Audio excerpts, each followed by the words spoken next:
Warning: some viewers may find the following content to be disturbing. Viewers' discretion is advised.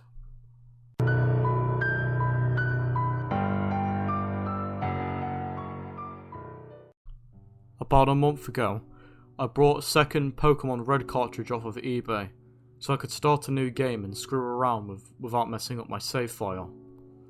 As soon as I compared it to my old one, I knew it was either a bootleg or produced somewhere else. You can see in the photo how the sticker doesn't exactly fit well in the front of the cartridge, and the red plastic is cheap and almost see-through. If you look closely, you can see the internal battery on the second, while the first can't even be seen through at all.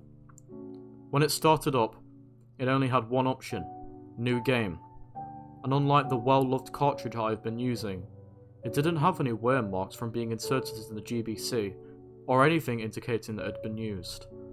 Well, what the hell, I figured. I'd poured plenty of money into the franchise, and one bootlegged game wasn't going to kill me. I popped it into my GBC and begun playing. A couple of weeks ago, I'd lost my GBC for a while, so I had to play it on my SP. No huge deal, I thought. When I started the game up, oddly enough, the black lit screen of my SP went out, like I was playing on an old Game Boy Advance or a Colour. I thought this was pretty weird considering the lower setting of my SP screen was brighter than the high settings on all of my friends' SPs, as I took good care of it, and it was unlikely that the black light would be going anytime soon. But as soon as I switched to playing Pokemon Sapphire, the screen lit back up.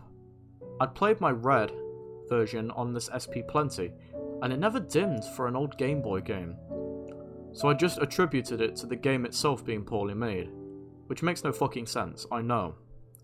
About now, you're probably wondering when I'm going to start telling you about how there were unknown in my party, and the buried alive guy in Lavender Town started eating my player character, because any pre-owned bootleg game story is bound to be some creepy hack crap.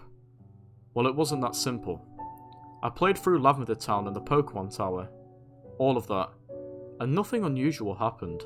It didn't go mad from the music, I didn't feel suicidal, my Pokemon never turned white or started crying tears of blood or anything like that. However though, as I continued playing, it became apparent to me that this game had some glitches. Just like that cheap plastic casing and sticker that barely stuck, the game itself was flaky. I'd never played Pokemon on an emulator before, but I had to guess I would say that when it was copied, a lot of data was corrupted, but I had to be careful with the game because it would freeze otherwise. For example, sometimes the graphics around the player, I'm going to call him Red, as that's what I named him, I'm a bit of a Red fanboy, would turn into a big coloured bars and the game would just stop. And the background music would stop on whatever note it had hit, and play this high-pitched, staticky whine until I reset it. This happened whenever I tried to get on my bike inside of a cave or a building. I was almost sure this was a normal bootleg game, until I examined the SNES in the Celadon department store. Don't judge me, but being a Red fanboy, I've always liked when this game said things from Red's point of view, like how he says, "Dad would like this," when you examine the SNES, or "I should get going," when you examine the TV, since you never really get to see the player say anything from his point of view. Where, as a joke, the developers made Red say nothing more than ellipses when you encountered him in Gold, Silver and Crystal. Anyways, when I examined the SNES, where Red would normally say, "Dad would like this," instead, I saw the text, "Where is Dad?" I examined it again and again, and same thing. I kinda laughed it off, thinking for some reason it was just a poor translation. Don't ask how, I thought that made any sense. In the back of my mind, I was kind of hoping for a hack game, because hey, if I got some screen caps and posted them on 4chans, I would be able to at least kill an afternoon laughing about it. I went to the next floor, and then went back to check the NES again. To my surprise, the message had changed. Now Red said, "Who created me?" At this point, I was pretty sure this had been added in by some hacker, and I thought this was kind of awesome. Hell, Red finding out he was just a real video game character. That's pretty funny. After that, and after failing to add any other in-game dialogue, I continued on in the game's story, At that point, I was just about near the part where you could surf to Cinnabar and the Seafoam Islands. But that glitching was getting worse. Sometimes the map would just get distorted like Glitch City, and Red would be surfing on a tree or a house or some kind of crap, and I couldn't move. I had to fly out and try again. As a kid, I always loved doing the Missing No in Glitch City, and I had a game shop back in the day, so the glitches were kinda cool. Eventually, I made it to Cinnabar. Now, being an avid glitcher way back when, of course the first thing I did was fly back to Viridian and to do the old man trick, but no matter how many times I tried, I could never get Missing No to appear. I thought maybe the ROM had been edited to prevent glitching, but that was clearly the case, as the thing had more bugs than the fucking Viridian Forest. Instead, when I entered the Pokemon Mansion, I was greeted by the following text window. Nice try, Red. It was obvious that when Red would be the name of whoever you named the player. What freaked me out though was Red was in all caps as the speaker. At this point, I know I had to have an act game. The effing player character was telling me, nice try, after I failed to do the Missing No glitch. The game froze then, and I reset the game. I hadn't saved since before I tried the Missing No glitch, but when I tried to turn the game on, I was back in the mansion, exactly where that window had popped up. I could move again, so I went ahead and played through the mansion. Call me a pussy, but despite my excitement, I was scared. So I played slowly, and with all the lights turned on. I was still playing on my SP, and the internal light still did not work, so I used that as justification for me being a massive pussy. Things only got more strange. After I left the message, I got a text box saying, "Ding dong, time's up, your Safari game is over." Having done Glitch City in the past, I knew this would happen whenever you flew out of the Safari Zone. As expected, I was outside of the Safari Zone gate. The next time I hit A, with the attendants asking me if I got a good haul. I had an immense feeling of foreboding when I went to leave the gate. Scared I would be in Glitch City, or even worse, I had a flyer, but you had to understand, this is all a little unnerving. Instead, I was in Pallet Town, but there was no music, nothing. Another text window appeared. This isn't where I'm from. I've been lied to. I couldn't move my player after that, so I went to reset, but something stopped me. Instead, I opened the start menu and went to fly the hell out of there, but to my horror, the Pidgeot that I used for fly wasn't there.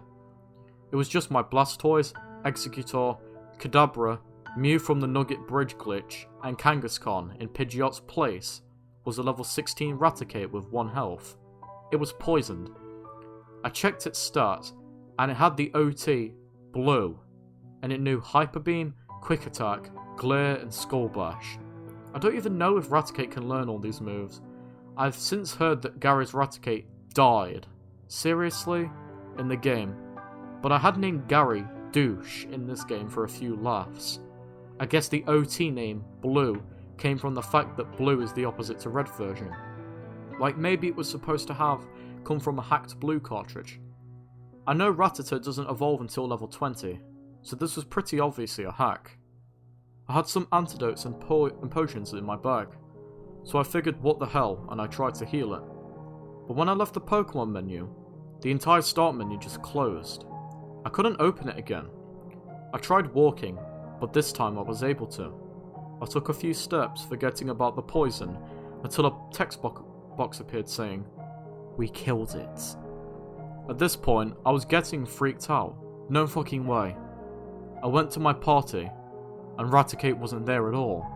Neither was my Pidgeot. The slot was completely empty. I closed the menu and tried to move again, but nothing. I didn't want to turn the game off in case it had somehow saved again, so I just kept trying to move, but before remembering that my Kadabra still knew teleport, when I hit start, nothing happened. I kept trying to move, but I couldn't move. No, Red wasn't letting me move. This happened to me. Why? At that point, I just shut the game off. I took the hacked Red version out and put in Fire Red. Like for my old game, I named the player red, and for some reason it still kinda scared me. I started it up, and to my horror, the screen was still dimmed. I hit continue on the main menu, but when I tried to open my game, I received a message saying that my save data had been lost or corrupted, and when I started it, the game just froze, with the music just being a staticky whine. At this point, I was really desperate to play something where no Pokemon, nothing weird was going on. I was pissed that my red version was broken, so I threw in Sapphire and started it up. The screen lit up normally.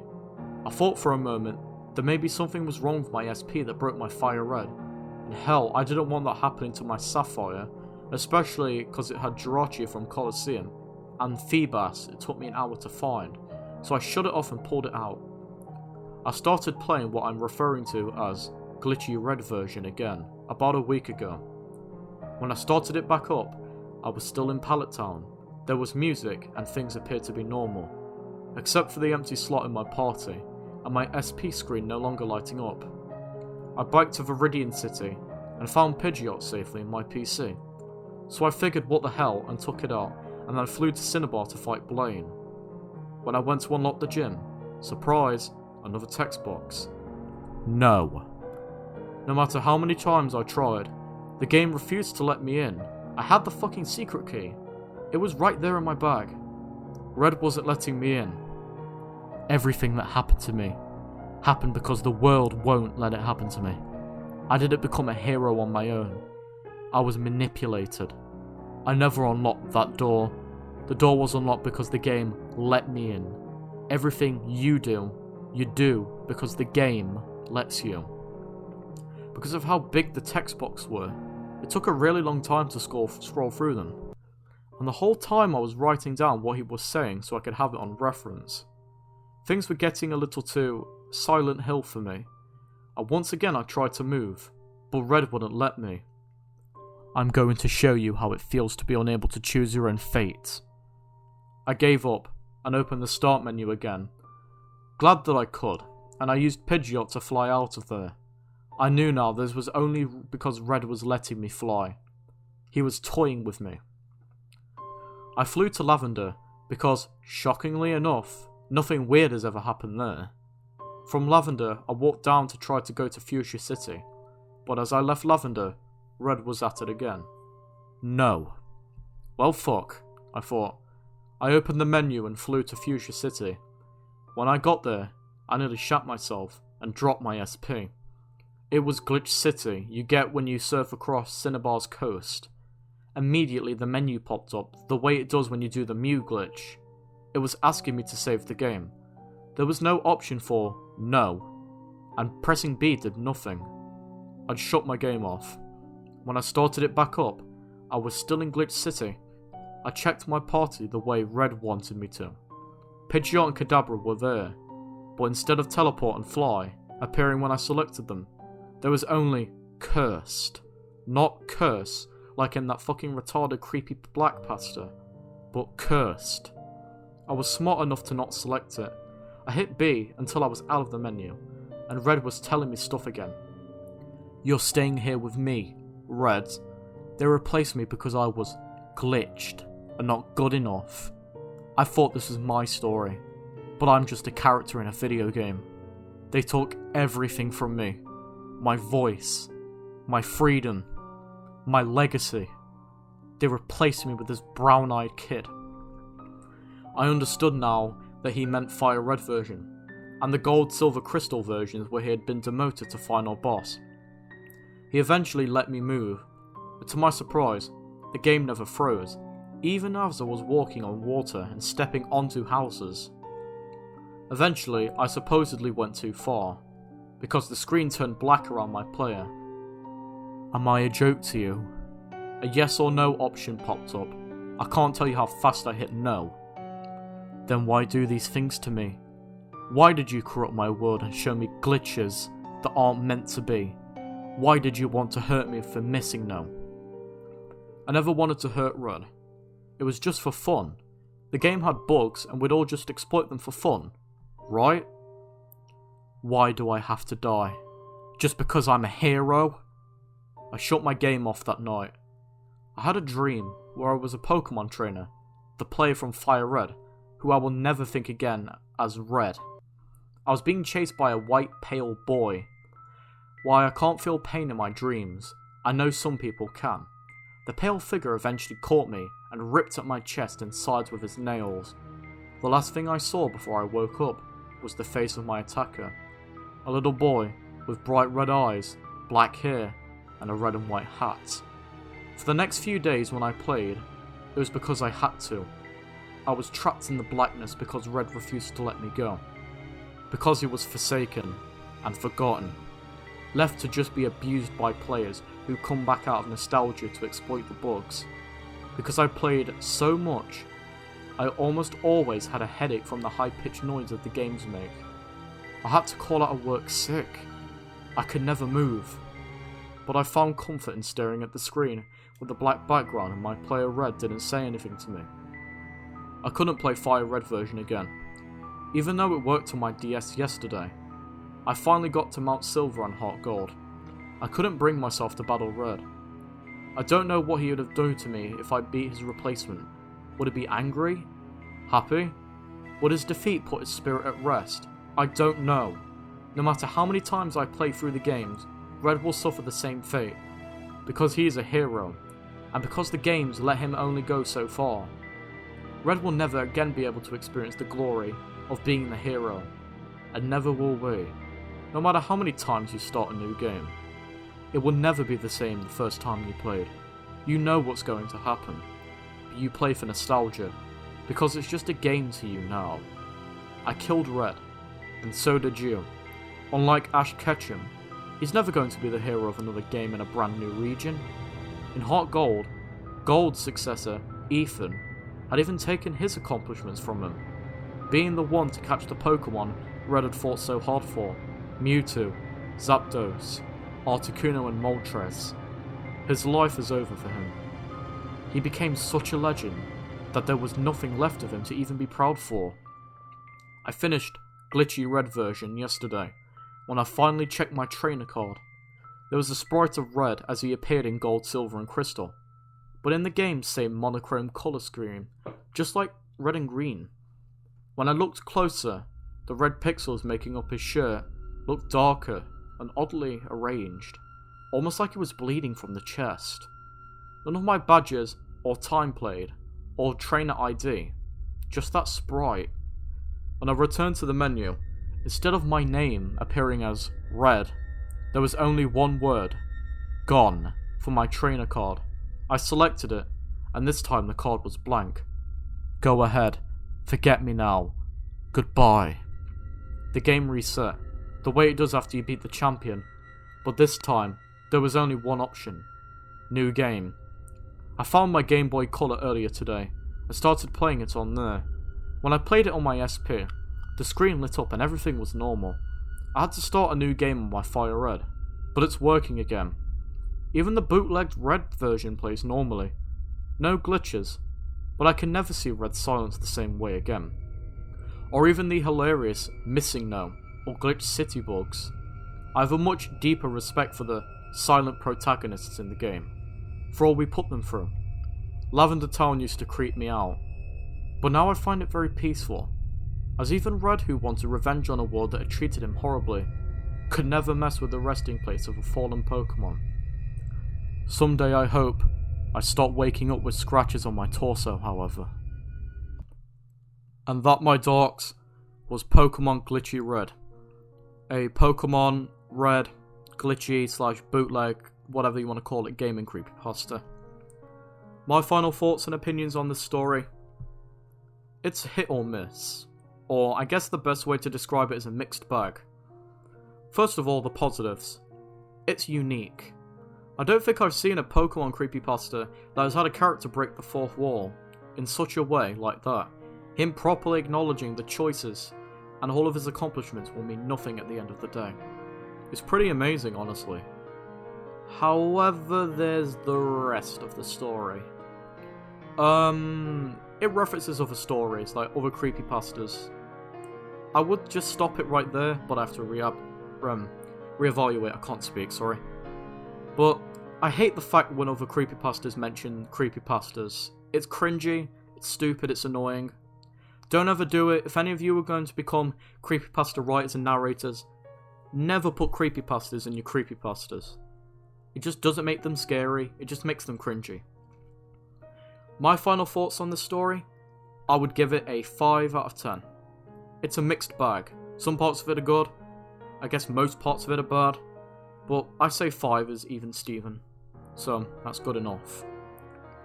Well, I guess, you know what, screw it, I'm going to put it to a 4, actually. Because the ending. Oh, the ending. Him being attacked in his dreams. Mr. Freddy Krueger over here. Anyways, that is all from me. If you guys enjoyed the narration and review and you want to see more, hit the like button, subscribe to the channel if you're new, I'm trying to get to 200 subs for the Q&A. Hit the bell if you can stay up to date with my latest videos. Comment down below what your favourite part and what's your favourite bit of the story. Also share with your friends. Anyways, that is all from me. I will see you guys in the next video. I am now signing off.